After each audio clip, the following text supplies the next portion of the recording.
जय श्रीमन नारायण। हरे कृष्णा मित्रों, आज के वीडियो में हम श्रीमद् भगवद गीता का 11वां अध्याय पढ़ेंगे, क्योंकि आज एकादशी का दिन है। इस दिन इस 11वें अध्याय का श्रवण करने से भगवान प्रसन्न होते हैं। तो आइए इसका श्रवण करते हैं। इस अध्याय का नाम है भगवान का विराट स्वरूप। अर्जुन ने कहा, आपने जिन अत्यंत गुह्य आध्यात्मिक विषयों का मुझे उपदेश दिया है, उसे सुनकर अब मेरा मोह दूर हो गया है।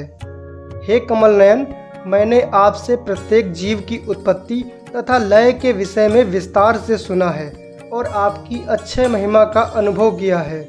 हे पुरुषोत्तम, हे परमेश्वर, यद्यपि आपको मैं अपने समक्ष आपके द्वारा वर्णित आपके वास्तविक रूप में देख रहा हूँ, किंतु मैं यह देखने का इच्छुक हूँ कि आप इस दृश्य जगत में किस प्रकार प्रविष्ट हुए हैं। मैं आपके उसी रूप का दर्शन करना चाहता हूँ।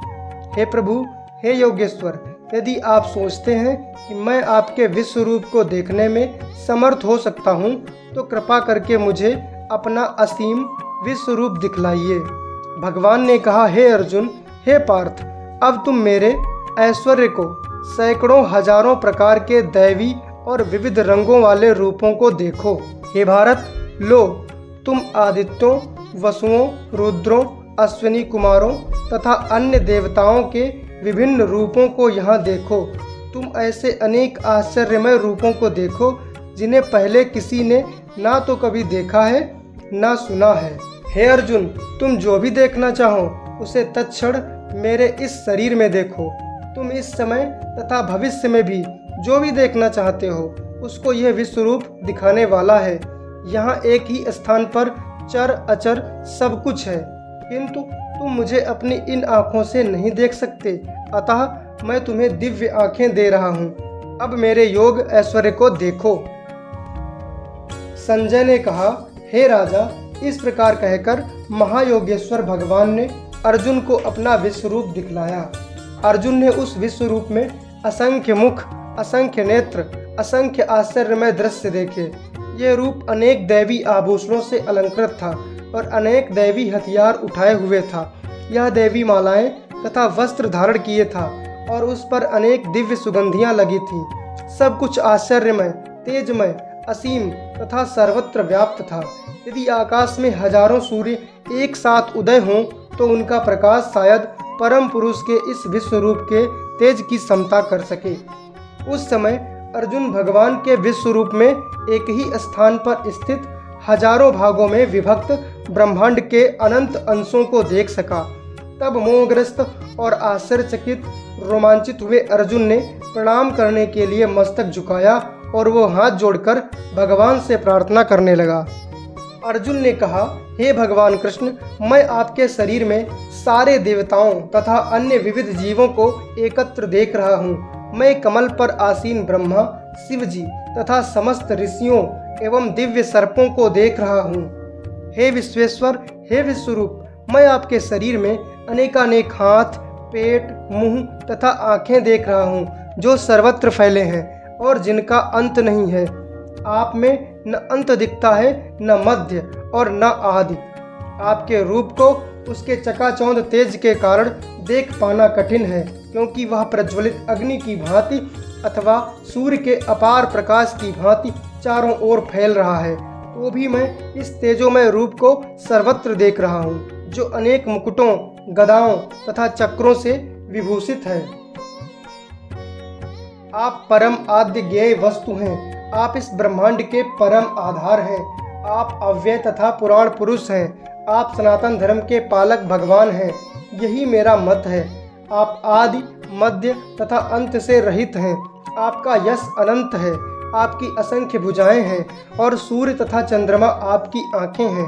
मैं आपके मुख से प्रज्वलित अग्नि निकलते और आपके तेज से इस संपूर्ण ब्रह्मांड को जलते हुए देख रहा हूँ। यद्यपि आप एक हैं, किंतु आप आकाश तथा सारे लोकों एवं उनके बीच के समस्त अवकाश में व्याप्त हैं।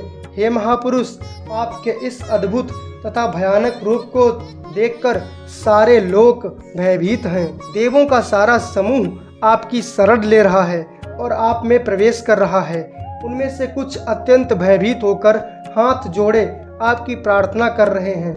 महर्षियों तथा सिद्धों के समूह कल्याण हो कहकर वैदिक स्रोतों का पाठ करते हुए आपकी स्तुति कर रहे हैं। शिव के विविध रूप आदित्यगण, वसु, साध्य, विश्वदेव, दोनों अश्विनी कुमार, मरुदगण, पितृगण, गंधर्व, यक्ष, असुर तथा सिद्धदेव सभी आपको आश्चर्यपूर्वक देख रहे हैं। हे महाबाहु, आपके इस अनेक मुख, नेत्र, बाहु, जंघा, पांव, पेट तथा भयानक दांतों वाले विराट रूप को देखकर देवतागण सहित सभी लोग अत्यंत विचलित हैं और उन्हीं की तरह मैं भी हूँ। हे सर्वव्यापी विष्णु, नाना ज्योतिर्मय रंगों से युक्त आपको आकाश का स्पर्श करते मुख फैलाए तथा बड़ी बड़ी चमकती आंखें निकाले देखकर भय से मेरा मन विचलित है। मैं ना तो धैर्य धारण कर पा रहा हूँ, न मानसिक संतुलन ही पा रहा हूँ। हे देवेश, हे जगन निवास, आप मुझ पर प्रसन्न हो। मैं इस प्रकार से आपके प्रलयाग्नि स्वरूप मुखों को तथा विकराल दांतों को देखकर अपना संतुलन नहीं रख पा रहा हूँ। मैं सब ओर से मोहग्रस्त हो रहा हूँ। धृतराष्ट्र के सारे पुत्र अपने समस्त सहायक राजाओं सहित तथा भीष्म, द्रोण, कर्ण एवं हमारे प्रमुख योद्धा भी आपके विकराल मुख में प्रवेश कर रहे हैं। उनमें से कुछ के सिरों को तो मैं आपके दांतों के बीच चूर्णित हुआ देख रहा हूँ। जिस प्रकार नदियों की अनेक तरंगें समुद्र में प्रवेश करती हैं, उसी प्रकार से समस्त महान योद्धा भी आपके प्रज्वलित मुखों में प्रवेश कर रहे हैं। मैं समस्त लोगों को पूर्ण वेग से आपके मुख में उसी प्रकार से प्रविष्ट होते हुए देख रहा हूँ जिस प्रकार पतंगे अपने विनाश के लिए प्रज्वलित अग्नि में कूद पड़ते हैं। हे विष्णु, मैं देखता हूँ आप अपने प्रज्वलित मुखों से सभी दिशाओं के लोगों को निगले जा रहे हैं। आप सारे ब्रह्मांड को अपने तेज से आपूरित करके अपनी विकराल झुलसाती किरणों सहित प्रकट हो रहे हैं। हे देवेश, कृपा करके मुझे बतलाइए कि इतने उग्र रूप में आप कौन हैं। मैं आपको नमस्कार करता हूँ। कृपा करके मुझ पर प्रसन्न हो। आप आदि भगवान हैं। मैं आपको जानना चाहता हूँ क्योंकि मैं नहीं जान पा रहा हूँ कि आपका प्रयोजन क्या है। भगवान ने कहा, समस्त जगतों को विनष्ट करने वाला काल मैं हूँ और मैं यहाँ समस्त लोगों का विनाश करने के लिए आया हूँ। पांडवों के सिवा दोनों पक्षों के सभी योद्धा मारे जाएंगे। अतः उठो, लड़ने के लिए तैयार हो और यश अर्जित करो। अपने शत्रुओं को जीतकर संपन्न राज्य का भोग करो। ये सब मेरे द्वारा पहले ही मारे जा चुके हैं और हे सव्यसाची, तुम तो युद्ध में केवल निमित्त मात्र हो सकते हो। द्रोण, भीष्म, जयद्रथ, कर्ण तथा अन्य महान योद्धा पहले ही मेरे द्वारा मारे जा चुके हैं। अतः तुम उनका वध करो और तनिक भी विचलित ना हो। तुम केवल युद्ध करो। युद्ध में तुम अपने शत्रुओं को परास्त करोगे।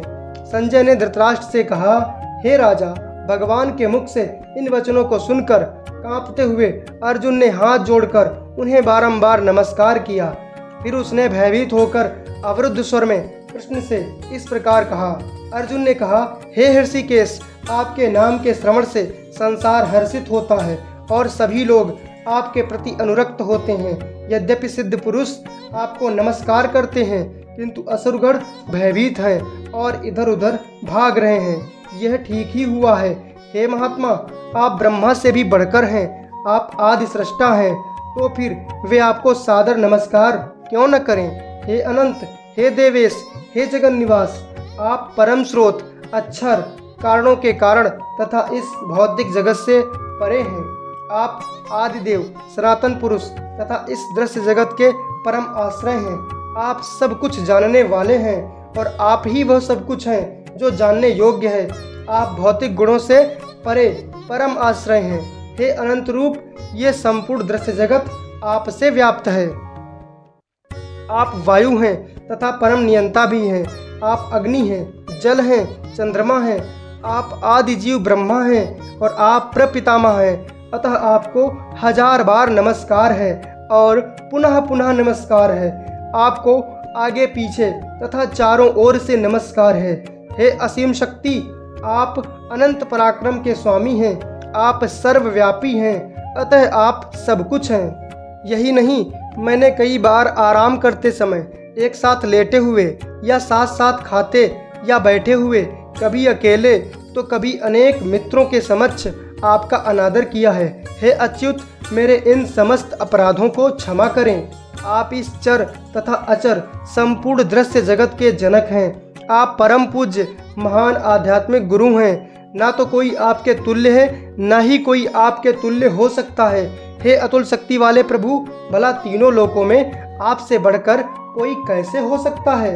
आप प्रत्येक जीव द्वारा पूजनीय भगवान हैं। अतः मैं गिरकर सादर प्रणाम करता हूँ और आपकी कृपा की याचना करता हूँ।